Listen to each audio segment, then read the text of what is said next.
السلام علیکم ناظرین، امید کرتا ہوں آپ تمام لوگ خیر و عافیت سے ہوں گے۔ ہمارا آج کا ٹاپک شوال کے 6 روزے اور ثواب پورے سال کا۔ اللہ تعالیٰ نے ہم پر 2 طرح کی عبادات فرض کی ہیں۔ کچھ کا تعلق جسم کے ساتھ ہے جن کو جسمانی عبادات، اور کچھ کا تعلق مال کے ساتھ ہے کہ جن کو مالی عبادات کہا جاتا ہے۔ روزے کا تعلق جسمانی عبادات کے ساتھ ہے۔ روزے کی فضیلت و اہمیت دیگر عبادات کے مقابلے میں کئی گنا زیادہ اور بے حساب ہے۔ اس طرح ہے کہ انسان کے ہر نیک کام کا بدلہ 10 سے 700 گنا تک دیا جاتا ہے، جبکہ روزے کا اجر خود اللہ تعالیٰ عطا کرے گا۔ حدیث قدسی میں ہے کہ اللہ تعالیٰ فرماتا ہے کہ ابن آدم کا ہر عمل اس کے لیے ہے سوائے روزے کے، بس یہ روزہ میرے لیے ہے اور میں ہی اس کا اجر دوں گا۔ گویا کہ اللہ پاک روزے کے ثواب کو اپنے سے منسوب کر رہا ہے کہ روزے دار اپنے رب کی رضا جوئی کی خاطر دن بھر بھوکا پیاسا رہتا ہے اور جھوٹ، لڑائی، غیبت، چوری، گالی گلوچ اور اس طرح کے دیگر گناہوں سے اپنے آپ کو بچاتا ہے۔ اس کے لیے اللہ نے وعدہ کیا ہے کہ میں اسے آخرت میں اتنا اجر دوں گا کہ وہ شخص خوش ہو جائے گا۔ رمضان المبارک کا مہینہ ختم ہوتے ہی جو مہینہ شروع ہوتا ہے وہ شوال ہے۔ شوال کے 6 روزے ان نفلی اعمال میں سے ایک ہیں کہ جن کا اجر و ثواب بہت زیادہ ہے، اور رسول اللہ صلی اللہ علیہ وآلہ وسلم نے خاص طور پر ان کے رکھنے کی ترغیب دی ہے۔ رسول اللہ صلی اللہ علیہ وآلہ وسلم نے اپنی امت کو بشارت دی ہے کہ رمضان کے روزے رکھنے کے بعد شوال کے 6 روزے رکھنے والا اس قدر اجر و ثواب کا حقدار ہوتا ہے گویا اس نے پورا سال روزہ رکھا۔ اللہ تعالیٰ نے کریمانہ قانون کے مطابق ایک نیکی کا ثواب کم سے کم 10 گنا ملتا ہے۔ قرآن مجید میں اللہ کا ارشاد ہے کہ جو ایک نیکی لائے گا اس کے لیے اس کے بدلے اس کی مانے 10 نیکیاں ہوں گی، اور جو کوئی برائی کرے گا تو اسے ایک برائی کے برابر ہی سزا دی جائے گی، اور ان پر ظلم نہیں کیا جائے گا۔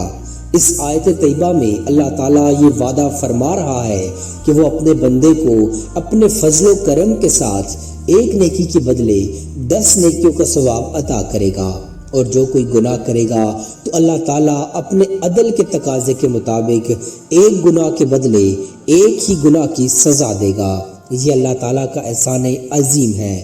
وہ حدیث پاک جس کو حضرت ابو ہریرہ اور حضرت ابو ایوب انصاری رضی اللہ تعالیٰ عنہما نے روایت کیا ہے، اس میں حضور صلی اللہ علیہ وآلہ وسلم نے فرمایا کہ جس نے رمضان شریف کے مکمل روزے رکھے، پھر ماہ شوال میں عید کے فوراً بعد 6 روزے رکھے، وہ اس طرح ہوگا کہ جس طرح اس نے پورے سال کے روزے رکھے۔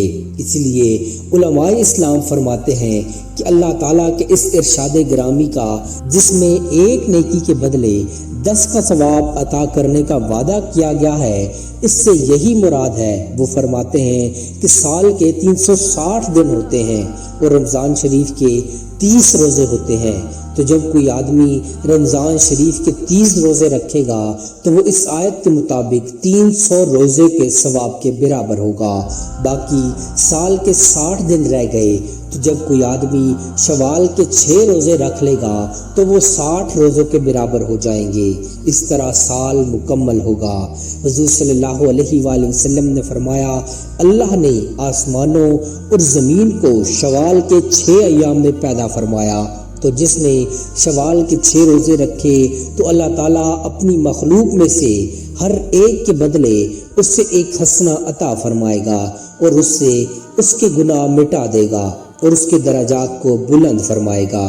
شوال کے 6 روزوں کی فضیلت بیان کرتے ہوئے حضرت ابن عباس رضی اللہ تعالیٰ عنہ حضور صلی اللہ علیہ وآلہ وسلم کا ایک ارشاد روایت کرتے ہیں کہ جس نے شوال المکرم کے 6 روزے رکھے تو وہ گناہوں سے اس طرح پاک ہو جاتا ہے جس طرح بچہ اپنی ماں کے بطن سے پیدا ہوتے وقت گناہوں سے پاک ہوتا ہے۔ علماء کے نزدیک رمضان المبارک کے روزوں میں جو کوتاہیاں سرزد ہو جاتی ہیں، شوال کے 6 روزوں کی وجہ سے اللہ تعالیٰ اس کوتاہی اور کمی کو درگزر فرما دیتا ہے۔ اس طرح ان 6 روزوں کو رمضان المبارک کے روزوں سے وہی نسبت ہے جو فرض نمازوں کے بعد سنتوں کی ہے کہ اللہ تعالیٰ ان سنتوں کے سبب ہماری فرض نماز کی کوتاہیوں کو معاف فرما دیتا ہے۔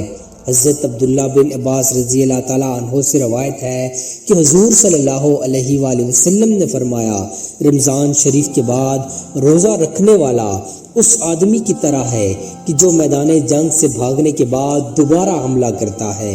اسی طرح حضرت ابو ہریرہ رضی اللہ تعالیٰ عنہ، حضرت ابن عباس رضی اللہ تعالیٰ عنہ اور حضرت برا بن عازب رضی اللہ تعالیٰ عنہ سے بھی ماہ شوال کے 6 روزوں کی ترغیب و فضیلت کے متعلق احادیث مروی ہیں۔